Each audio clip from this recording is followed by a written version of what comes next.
Hello everybody and welcome to another Transformers review. Now with Rollout Roll Call just around the corner and them having a huge number of convention exclusives available this year, I thought I'd quickly take a look at the very underloved Circuit. Now Circuit was part of the Transformers Collectors Club from FunPub, and obviously he was based on his Action Master Circuit. I think that was actually the only version of the toy we got, wasn't it? And that in itself was the European repaint of AXA, hence the reason they've gone with the Lockdown AXA mould. Now to be honest with you, I can see why they used the AXA mould, obviously because of that nice nod there, but I never really liked that oversized AXA head. I preferred the animated Lockdown head.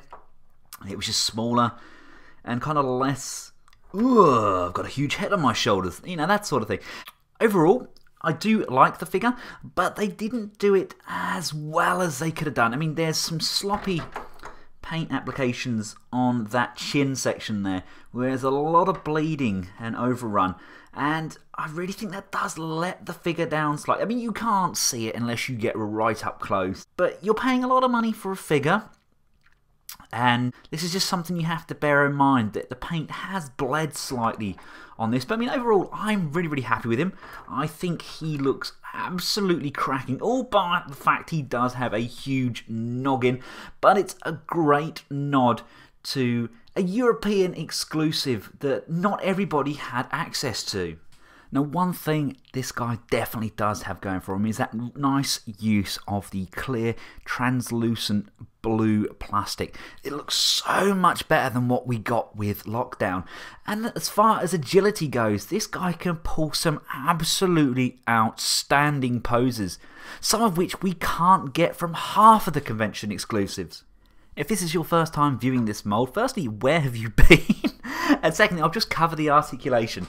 The head is on a rocking neck joint, which is on a ball, so you've got rotation there. You also have a rotation on the actual face itself. That's on a separate ball joint, so you can rotate that round and rotate that round, so you can look round corners. You've got a swivel on the arm, which goes up and down. We have a full rotation on that ball joint in the shoulder. You've got a lovely ball jointed socket on the elbow. We can only get about 80 degrees there on the arm bend due to this kind of wiring section here on the bicep. The hand is rubber, no fear of hurting anybody there, is there? This does move in and out, but because it's a fixed weapon, there is no rotation there. We do have a piston moving on the arm there as well, where the wrist goes up and down. The waist does not swivel because of the transforming mechanism underneath there. He does have an ab crunch inside there, so he can kind of touch his knees, but unfortunately there is no swivel. Legs can come out that far, go back that far, hindered by the bum skirts. You can fold the wheels in and get a little bit more motion backwards. You can, again, folding the wheels in, do the splits. You have chicken legs. They actually work a lot better with this mould than we got when we got the Generations. Wow, his chicken legs were just awful. They really didn't work. But you've got this nice sunken knee here, which can extend, and you've got a real great range of motion there. You can get some really long running poses out of him. I just think, I mean, they actually work for this. The chicken leg whole thing, it looks good, it doesn't look out of proportion, and I think it's a really great idea. And you've got motion going forwards and backwards on the feet, but look at that extension there on those toes. Unfortunately there is no rocker there, but you do have the motion on the actual back of the leg, so we can still get some fairly wide stances. And the weight distribution is really good as well, so you can get some pretty dynamic posing. Now, if you don't have the rest of the Transformer Collector Club exclusives, where are you going to display him? I personally would display him with my G2 collection, just as kind of a entourage of misfits, so to speak. None of them have to match up, they can be a complete oddity of a team. Or maybe with your Generations figures. That's a nasty clash of colours, isn't it? Wherever you choose to display him, I honestly do think he deserved a lot more love than he got. Yes, he does look a little bit like Beast Wars Cheetor in a shell suit, but he's fun. You know, he's a bright, vibrant nod to the 90s, an era where everybody wore inappropriately bright, horrendously graphic shell suits and clothing. And we thought it was the norm. Now let's get him transformed up into his luminous Mad Max vehicle mode. First things first, you need to remove the engine block kind of cannon thing from his arm. You want to lift this section up, and this outer section here, that's going to tab into the forearm. That's going to shuffle up and tab in. You want to rotate the outer arm pad to that position, and this section here is actually hinged. You want to rotate that hinge around, so that's going to form the wheel guard. You can then move the arms to the upward position. Extend his toes, and they're actually on a sliding orange joint. Slide that down. Untab his chest plate.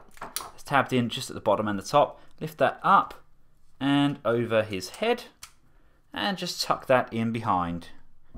Bring his side wheels round like so. You want to slide this purple joint down into his torso, and that lines up all of this front section. You can then bend his waist, fold his hands in.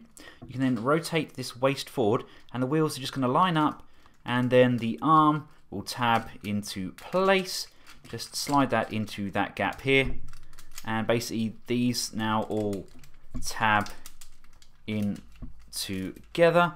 And the last section we're left with is this handpiece. Just bend that over so it is hidden underneath. Now grab your engine block, and we're just going to slide that back into place, and just make sure everything is lined up and tabbed in. And there we have Circuit in his alt mode. I actually really love the car mode. There's so many spikes and things jutting off left, right and centre. There is some slight paint scuffage on the top of these spikes on there. It's where the box, the shipping box, actually does scuff across the top there. The whole thing is covered in grey sponge, apart from the top sections here, which actually the box just lays down on top of. Slight design for from FunPub there, but nonetheless he does look insanely good. I love the Autobot logo on the front there, and I love that just really big chunky engine mount that you got there. It's just a good fun figure with a glorious alt mode. Now, being an official Collectors Club figure, he does of course come with his own tech spec and bio, and his very own set of instructions. Now for me, this is a fun mould, it's a fun toy, really great colours. It's not perfect, there is some paint overlay, and I think the head sculpt wasn't the best choice for the mould, but all in all, it's a very nice toy, and it deserves a lot more love than it's been getting. There is still time to book your tickets to Roll Out Roll Call. Make sure you come and pay a visit. It's the very best Transformers, He-Man, Action Force, G.I. Joe convention you will ever go to. For more information on this toy and other great toys available at the convention, please click through to the rollout link at the bottom here. And until next time, guys, from myself and the rather garish Circuit, goodbye.